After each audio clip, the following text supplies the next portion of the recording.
झारखंड के लोग दूसरे राज्यों में जाते हैं तो वहां पीटे जाते हैं। पिछड़े राज्य के प्रति संकल्पित होकर काम करना है। लिफाफा का कहानी जाके कहां अटक गया है ये कहना बड़ा मुश्किल है।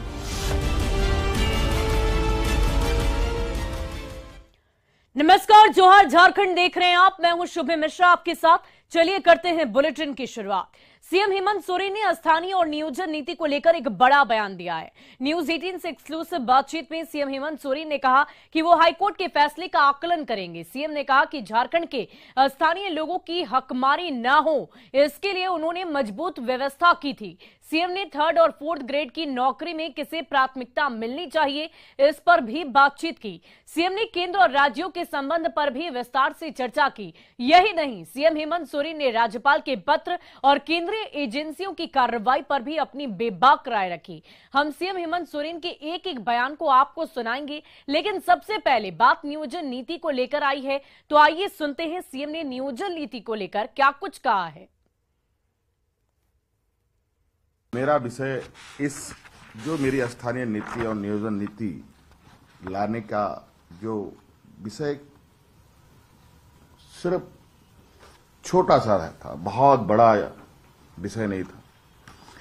ये मैं आपको दिखाना चाहता हूं। ये 2016 का एक आप ही के साथियों का ये है।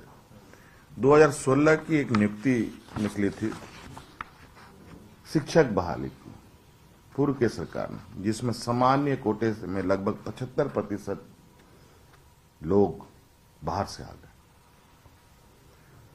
यहां एसटी, एससी, ओबीसी, पिछड़ा सभी कवर्ड हैं अपने अपने सुरक्षा घेरे में। मात्र 40% के गैप में, जहां से सामान्य के रास्ते से, चूंकि एक स्टेडियम में 10 दरवाजे हैं,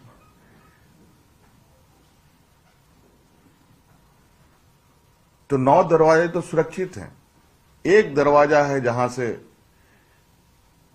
गोलमाल होने का संभावना है। हमें वहां एक मजबूत प्रहरी लगाने की हमारी मंशा थी। तो ये आदिवासी का राजनीति का नमूना नहीं है।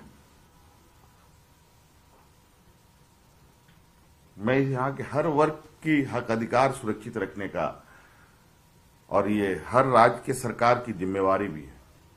अब चूंकि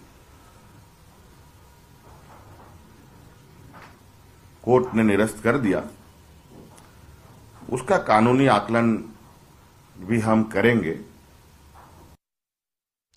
और न्यूज 18 से खास बातचीत में सीएम हेमंत सोरेन ने कहा कि कुछ अधिकार और हक राज्य के स्थानीय लोगों को ही मिलने चाहिए। 3rd और 4th ग्रेड की नौकरियों से भी राज्य के बाहर से लोग आने लगे, तो इससे बड़ा दुर्भाग्य उस राज्य के लिए क्या हो सकता है। कई राज्य के, जैसे बिहार के लोग महाराष्ट्र जाते हैं तो वहां पीटे जाते हैं। झारखंड के लोग दूसरे राज्यों में जाते हैं तो वहां पीटे जाते हैं। वहां के लोग कहीं और जाते हैं तो वहां पीटे जाते हैं। कुछ चीजों के हक अधिकार कुछ जगह की एक वाजिब मांग है, जहां पर वहां के स्थानीय, वहां के मूल निवासियों को ही उसको होना चाहिए। ये एक लेमैन कंसेप्ट, एक आम धारणा बनी होनी चाहिए। जब 3rd, 4th ग्रेड में भी इस राज्य से बाहर के लोग आने लगे, तो इससे बड़ा दुर्भाग्य इस राज्य का और क्या हो सकता है। जब सीएम हेमंत सोरेन से यह पूछा गया कि 3 सालों के दौरान केंद्र सरकार का राज्य के प्रति रवैया कैसा रहा, तो उन्होंने कहा कि झारखंड के प्रति केंद्र का रवैया ठीक नहीं रहा।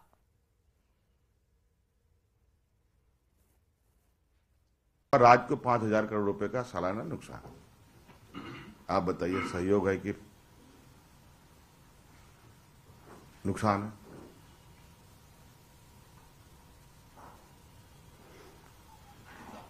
झारखंड देश का सबसे पिछड़े राज्यों में से है, झारखंड, बिहार।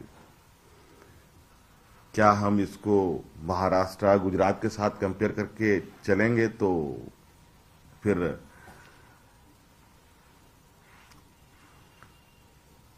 तो ये बहुत बड़ा बेईमानी होगी। हमने तो कहा है कि इस जीएसटी का जो 5 साल का ये पीरियड था, इसको और 5 साल के लिए बढ़ाया जाए। तो पहला ही झटका नुकसान वाला है। कई चीजें हैं,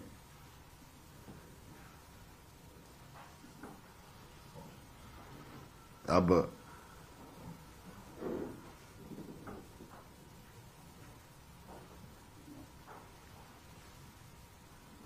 बिजली का बकाया सिर्फ झारखंड प्रदेश का ही है क्या? जरा आप लोग भी खोल के देख लें, कौन कौन राज्यों का बिजली का बकाया कितना कितना है।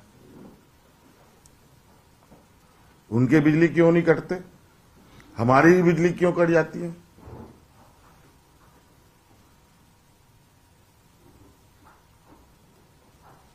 तो कई सारी चीजें हैं, कई चीजें राजनीतिक नजर से भी लोग देखते हैं।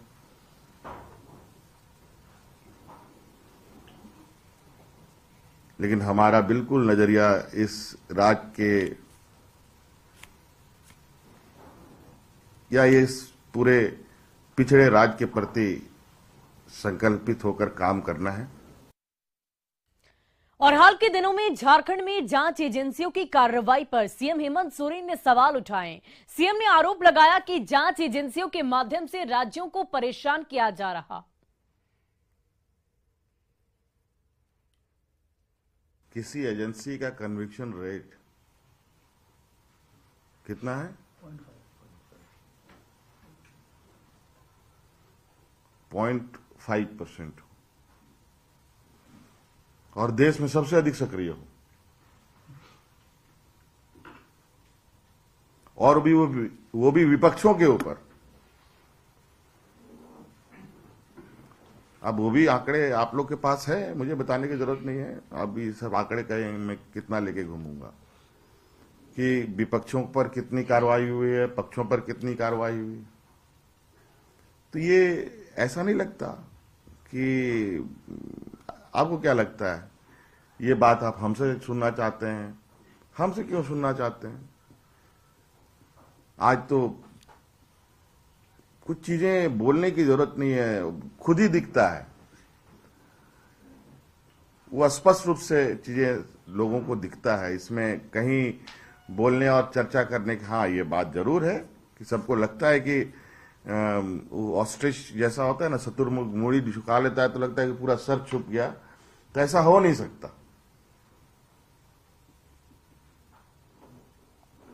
कई चीजें देश में आई, कई नीतियां बनी, कई एजेंसियां बनी, कई चीजें आई गई, और क्या फलाफल यहां जहां अरबों खरबों का घोटाला हो रहा है, बड़े बड़े बैंकों का 10,000 करोड़ 50,000 करोड़ लेकर के लोग विदेश चंपत हो जा रहे हैं, वहां तो कुछ अता पता नहीं। वो पैसे आएंगे कब आएंगे भगवान जाने, 15 लाख करोड़ रुपए कब आएंगे। और यहां चवन्नी अठन्नी ढूंढने में लोग लगे हुए हैं। आज पता कर लीजिए, हमारे राज्य की अगर गतिविधि को देखें, मुझे लगता नहीं है कि 100-200 छापे से कम पड़े हों। पता नहीं, मुझे याद नहीं है। क्या मिला जरा बताइए इनको, कितने करोड़ों रुपया इन लोगों ने एकत्रित किया?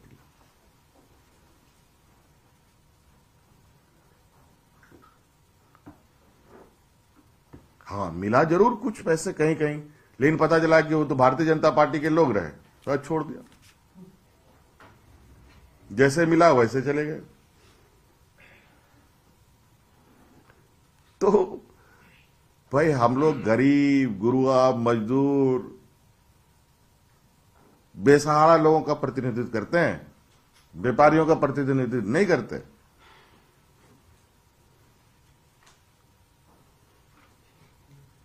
तो इनको लगता है कि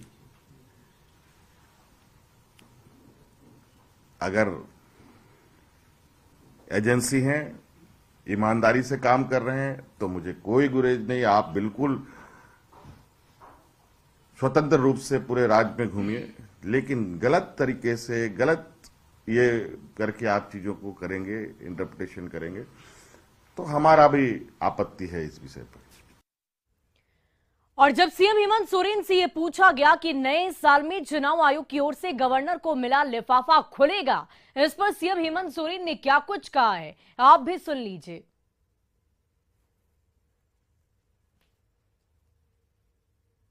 अब तो हम भी थक गए, भूल गए कि ऐसा भी कुछ था, लेकिन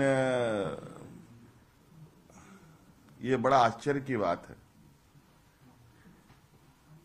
कि महामहिम के पास आया हुआ पत्र, अब तो ये भी है कि पत्र आया है कि नहीं आया है, अब ये भी एक सस्पेंस कह सकते हैं। इसकी क्या सत्यता है एग्जैक्ट तो राजभवन ही बता सकता है। हमने पहले भी कहा, हमने तो हाथ जोड़कर उनसे आग्रह किया है, अगर गुनहगार हैं तो सजा दो, अगर गुनहगार नहीं है तो बिल्कुल हमें आशीर्वाद दो। लेकिन ये किस वजह से वर्तमान लिफाफा का कहानी जाके कहां अटक गया है, ये कहना बड़ा मुश्किल है। अब इस विषय पर मैं बहुत ज्यादा टिप्पणी नहीं कर सकता। झारखंड के लोग दूसरे राज्यों में जाते हैं तो वहां पीटे जाते हैं। पिछड़े राज्य के प्रति संकल्पित होकर काम करना है। लिफाफा का कहानी